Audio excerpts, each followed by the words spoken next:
want to bring in Dan Geltrude, who is the founder of Geltrude and Company and also otherwise known as America's Accountant. Dan, happy Labor Day to you. Thank you for joining us here on Live Now from Fox. Happy to be here, Stephanie. You know, we always hear these comparisons when it comes to the likelihood of actually winning the Powerball versus something else. Like you're more likely to get struck by lightning than you are to win the Powerball. But just how monumental of an event would it be for someone to actually look down at that piece of paper and read all 6 numbers? Well, your chances are to start with 1 in 292 million. So yes, you have a better chance of getting hit by lightning and a lot of other things. However, your chances of winning if you don't buy a ticket are 0. So as long as you buy a ticket, you are in the game. Now let's talk about how we got here. As you mentioned, since May, there hasn't been a winner. That's been 39 drawings where nobody has pulled that winning ticket. So, will someone win this time? 1 in 292 million. You know, it's so interesting because it's been months, and I mean, this has happened before, but when you're talking about a jackpot like $1.1 billion, that is staggering. However, you know, we were talking before this interview and you're saying, okay, not so fast. You're not necessarily going to become an immediate billionaire. Can you talk about the reality of all of this? Absolutely. So to start with, this is the 5th largest Powerball jackpot. So that's where we stand right now. So 1.1 billion. Hey, I win. I'm a billionaire. Not so fast. Let's break down these numbers. To start with, you have 2 ways of getting your money if you win. Let's talk about the cash prize or the lump sum payout, which means you get 1 check once you win. That check is only going to be $500 million. So right off the bat, it gets cut in half. Now, when you factor in taxes, federal taxes brought into the picture, you end up with $314 million net.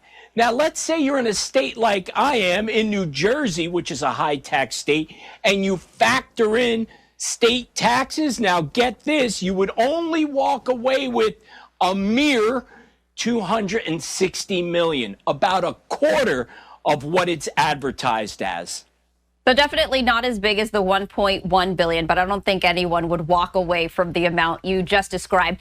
What's interesting is also this, you know, we always like to dream about what we might purchase with that amount of money, but then reality hits for the actual winners. And you were mentioning that the majority of winners actually go broke, which is staggering when you look at the winnings that they earn. Yeah, if you can imagine, 70% of lottery winners end up going broke. 3 to 5 years is the average of those people to actually declare bankruptcy. So that is absolutely incredible. But there's reasons why that happens. People get all this money and they just start spending wildly, right? They adjust their lifestyle to say, hey, I'm really rich. And they spend. On top of that, you have all these family members and friends that come out of the woodwork that are now your best pal, and they're looking for handouts. And probably the biggest problem is when you get the lump sum payout, because you can choose an annuity and get paid out over 30 years. But when you get that lump sum amount, people just have a tendency to spend and spend and spend. So, okay, so obviously you're known as America's Accountant. I imagine you're very fiscally responsible. So, you know, bringing it out to the potential winner, whoever that may be, whether that's tonight, what should you do? What do you do if you win? Well, you look at that ticket, you win. First thing you do is nothing. You stay absolutely quiet.